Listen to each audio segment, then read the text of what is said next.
There are times that college football coaches will be somewhat coy about their upcoming season. It usually happens one of two times. One, when there's a lot of pressure on that coach due to recent bad performances, like what you're seeing in Gainesville and Miami, where both of those coaches know that one may be on the hot seat, one may end up on the hot seat if he is to lose that game, but they don't go out and give you a lot of information on what their team is looking like. They don't play this media game of, oh yeah, we've got it under control. We're going to be really good this year. They try to stay out of the limelight and get to that first game as quickly as they can. The other time that coaches are somewhat coy with what their team is looking like is when they're coming off of a massive season and they lose a lot of talent, much like Florida State and Mike Norvell did last year. However, that has not been Mike Norvell's MO at all. He has not been quiet or reserved about how he thinks this 2024 season is going to go. This is not always his MO. Before the first couple of years that he got here, he was very upfront about the fact that this was going to be a rebuild and there was going to need to be time invested in getting this program back to where it belonged. He talked about that in his opening press conference. Now, we get the question all the time about this 2024 team roster program, however you want to look at it, and what's it going to look like compared to what we just saw in 2023. I want to talk about that a little bit today, but first, I want to read you some comments that Mike Norvell recently made on the 247 podcast. He said, we've seen some great gains. I mean, it's the strongest team that we've had since we've been here, as well as the fastest team that we've had. So I'm excited about the ability that's here. I'm really looking forward to seeing this team take its own steps in defining their legacy and that identity that we desire. Coach Norvell did not spare any praise for his team, calling it the fastest, the strongest, talking about how excited he is, defining a legacy, were words that he used in that description of what this 2024 team is going to be. Before we get into what this 2024 team can look like compared to what 2023 was, I think that if you take Mike Norvell at his word, you have to be worried somewhat if you're the rest of college football. We did a video very similar to this last year with a statement, a phrase that Mike Norvell used. It was almost 12 months ago exactly. But he talked about the fact that Jordan Travis was much improved and that this offense was going to be something that people needed to watch out for. Now, he ended up being right on that. Jordan Travis was much improved. Jordan Travis cut down on turnovers. Jordan Travis made right reads. He threw game-winning touchdowns. He blew out LSU with a high-powered offensive performance. He won against Miami. And though his season was cut short, the team was really, really good. They went 13-0. What many of us had hoped for, but wasn't even really an expectation at that time. And so, again, Mike Norvell has a warning for the people that will go up against the Noles this year, for the different teams on the schedule, for the rivals, for the in-state folks that will play. He has a warning that this team is bigger, faster, stronger than even last year's team was. A roster that won all 13 games that it played when it was all together. A roster that sent the second most guys to the NFL Combine in all of college football. They've added some depth. They've added some pieces from the portal. We did an entire portal video on that, and you can click that at the end of the video. I'll link it here if you haven't seen it. But I think some of the portal additions that he added, he knows are going to be starters, but I think they added a lot of depth this year through the portal as well. But who probably gets the most credit for all of this is a name that we don't talk about a ton on here, but Coach Storms deserves a heck of a lot of credit. I don't know if you guys have seen the picture of Hakeem Williams arriving on campus about a year ago versus what he looks like right now when he was recently interviewed by Jeff Culhane after a practice, but the difference is absurd, and that's just one guy. What Coach Storms has done and the way that he has transformed this locker room is absurd. You hear it from former players all the time. James Coleman used to go out to practice or go out to camp and say, man, it just doesn't look like these guys have it. They just don't look like a college football team. Now, James Coleman, who played under Bobby Bowden, who was around several legends himself, goes out and says, yeah, these guys look different. You can see a difference when they take the field. You can see a difference in the practice clips. And I don't want to give him 100% of the credit, but I'll give him 99.9 because there are guys that are on that staff that help and assist and do different things to carry out what Coach Storms wants. But man, he gets most of the credit for the transformation that this roster has taken. The bigger, faster, stronger mindset, the way that they were able to go out and just physically dominate teams last year towards the back half of the year, especially when everyone else was the most worn down. They went out into an SEC stadium, a very tough place to play, and bullied an SEC team in the trenches. They went into a Louisville game with a third-string quarterback and still in the trenches bullied another top 15 program. Coach Storms deserves a ton of credit, and if Florida State is going to replace the talent that it did last year and have a more successful, a bigger, faster, stronger season and in certain aspects, then Coach Storms gets a ton of that credit.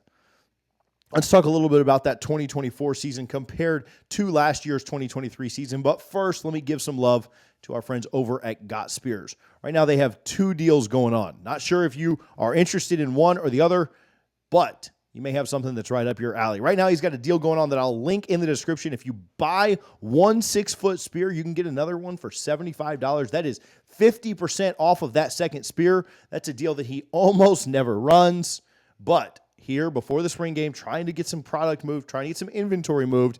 There's also a Father's Day deal. If you are looking for a spear for dad, Father's Day 24 will be active today until the 1st of May, and it'll allow for $50 off. Most spears and rush options are available so that customers will have them for Father's Day. Make sure you check out gotspears.com. We'll link them in the description. All of the different deals and options are listed there as well. If you haven't picked up your spear from John over at Got Spears yet, make sure that you get that done. The schedule this year sets up pretty well for Florida State, and we've done videos on that. I don't have to go into a full-length schedule breakdown for you, but if you're Florida State and you're back and you are tired of losing to the loser programs in this ACC, you can't do what Michael Alford and the Board of Trustees and the president and our attorneys have done and call out this ACC conference for being trash and then go out and struggle with teams like SMU and Cal and BC and Georgia Tech and others. If you're Florida State, there's 8 games that you should win just because you step on the field this season. I don't have to go through and list every single one of them for you, but you can figure them out. In fact, I'll list the 4 that are TBD. Clemson at Notre Dame, Miami on the road, and then Florida at home. If we're being honest, you should probably lump Florida into that 8 that you should win and make that a 9. Not only are you getting the Gators at home, they are an absolute mess of a dumpster fire that may not have a head coach at that point, but it is a rivalry game and weird things happen. So let's say you need to win those 8, and then you need to find a way to go 2-2 or 3-1 in those last 4.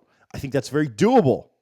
I don't know what Clemson's going to look like this year, but they seem to be on a downward trajectory right now as a overall program. Could they have a bump year? Could they get a little bit better like the Seminoles did from 2015 to 2016? Absolutely. That is absolutely possible. Could they also have a year where the bottom falls out and they go 7-6? Absolutely. Notre Dame, there's a lot of questions around that program. You're obviously going to go play that game in the cold, in weather conditions up there in South Bend. What are they going to look like? Well, you absolutely had your way with Riley Leonard last year. Although he was banged up, I get it. But Riley Leonard doesn't scare me as a quarterback, and I'm not so worried about their trenches or their skill positions. It is going to be a tough place to play, and I'm not telling you that we're just automatically better than Notre Dame. But I think that I am more worried about the Clemson game than I am the Notre Dame game. I like Florida State against Notre Dame, even though we're this far out. And then you know what the rivalry games bring. You're going to have 2 coaches that absolutely stink in game. You're going to have one roster that should be improved down there in Miami, but we've been saying that for about 20 years now. And then Florida is the dumpster fire that they are. There's no schedule. There's no game on the schedule that you can't win. There's no game on the schedule that's an auto loss. There's a lot of games that you could slip up in, and Florida State has to avoid those. They should beat their rivals. They should win most of their ACC games. And so can this season be better than 2024? Well, it's really hard to improve on 13-0. It's really hard to get better, and it's really hard to expect that you're going to win more than 13 games in any given season. It's tough for many teams across the country to predict that.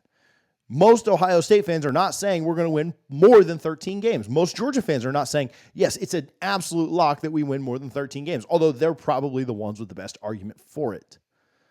But can the team be better? I don't know. When you ask me, I just want to see the team look a little bit more, or a little less maybe, disjointed. As good as I think we were last year, and as many times as Florida State came out ahead, there were times that the team just didn't seem to flow well. And I don't know if that was because we weren't running Jordan and only ran him in certain situations. You look at the first half of the Duke game, what we looked like, and then the second half of the Duke game when we started running Jordan a little bit more, how much different the team looked. You look at the Miami game where Florida State could never really pull away fully. I know they got a fluke touchdown late that made it look closer than it really was, but they just looked disjointed at times. Really, the best they looked was the third and fourth quarters of that LSU game early in the year. And then obviously the defensive performance, the last 10 quarters was spectacular, only allowing one touchdown, and the refs gifted Florida that one. But can they just look better and more complete? I don't know that the defense can look too much better than it did. The defense was on a different level last year, and I think you could see some regression at some positions on defense. But can the offense just look a little bit more complete? With all of the talent that was on that offense last year, I don't want to compare it to the Warriors when Curry was winning all of the games that they were winning with KD and everybody else, but there was so much talent. You may have RB1 there, and you know what Jordan Travis brought, and you know what the other running backs in that stable brought, and then Johnny and Keon and others, Jaheim Bell. The offense just never really found its rhythm consistently. They always did enough to win. They were very good, don't get me wrong, but it never looked easy. Can the offense look easy this year? Can the defense still be a top 10 to 15 unit in all of college football? If the offense can make things look a little easier than last year, if there's not a huge drop-off with DJ Uiagalelei, and the defense can continue its play, there's no reason to think that this team can't win double-digit games. And if they're 10-2, and they're in Charlotte with a chance to win the ACC, that's a play-in game for the playoff. If they're 11-1 or 12-0, their game in Charlotte doesn't even matter at that point. Now, you certainly want to win it because it could be a rematch with the Canes or the Tigers or maybe Louisville again from last year or NC State, who you haven't beaten and it feels like forever. But can the team be better? I don't know if they can be better, but they might be more successful when it all comes down to it. They might make it into that playoff, which obviously 2023 deserved but was robbed of. What are your thoughts? Can 2024 be better? Can they be better in some areas? What do you think about Mike Norvell going out on a limb and saying this team is bigger, faster, stronger than last year's team? Let's talk about that all down in the comments. If you haven't caught up on all of Florida State's portal additions, Richie and I talked about those, and you can catch up there on that by clicking the video on the screen right now. Thank you guys for tuning in. We'll talk to you soon. Go Noles.